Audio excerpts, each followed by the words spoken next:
আজকের ভিডিওটা যাদের বাড়িতে পেট আছে তাদের জন্য। আমি রাত্রিবেলা কি খাওয়াই আমাকে অনেকেই কমেন্ট করে জিজ্ঞেস করেছো। এখানে নিয়েছি 500 গ্রাম ডালিয়া, 250 গ্রাম মসুর ডাল।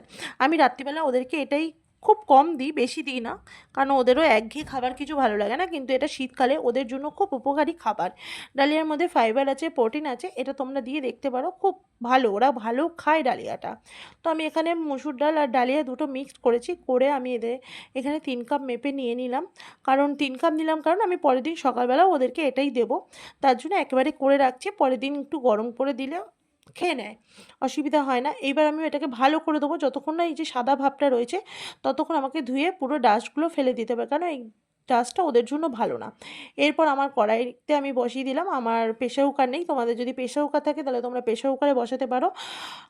মাংস দিয়ে, চিকেন দিয়েছি এর মধ্যে, আর ডালিয়া দিয়েছি, দিয়ে দুটো দিয়ে ভালো করে বসিয়ে দিয়েছি। দেখো একটু হলুদও দিয়েছি, কারণ কালারফুল লাগে, যদি তোমার মনে হয় তোমরা হলুদ দিতেও পারো, নাও দিতে পারো, কিন্তু আমি হলুদটা দিয়েছি একটু কালারফুলের জন্য, ওরাও দেখলে ভালো লাগে, ওদেরও খেতে ইচ্ছা করে। আর ডালিয়াটা তো আমার পিকু চিকু সঠিক খুব ভালো খায়। দেখো এখানে যেই ওরা ডালিয়ার গন্ধ পেয়ে গেছে, চিকেনের গন্ধ পেয়েছে, ওরাও সঙ্গে সঙ্গে চলে এসছে, কারণ আজকে একটু লেটও হয়ে গেছে, খাবার 8টা বাজলেই ওদের খাবার দরকার হয়, আর দেরি হয়ে গেছে, ওই জন্য এবার ওদেরকে খেতে দিই। চলো টাটা, তোমাদের পেটকে এই খাবার দিতে পারো।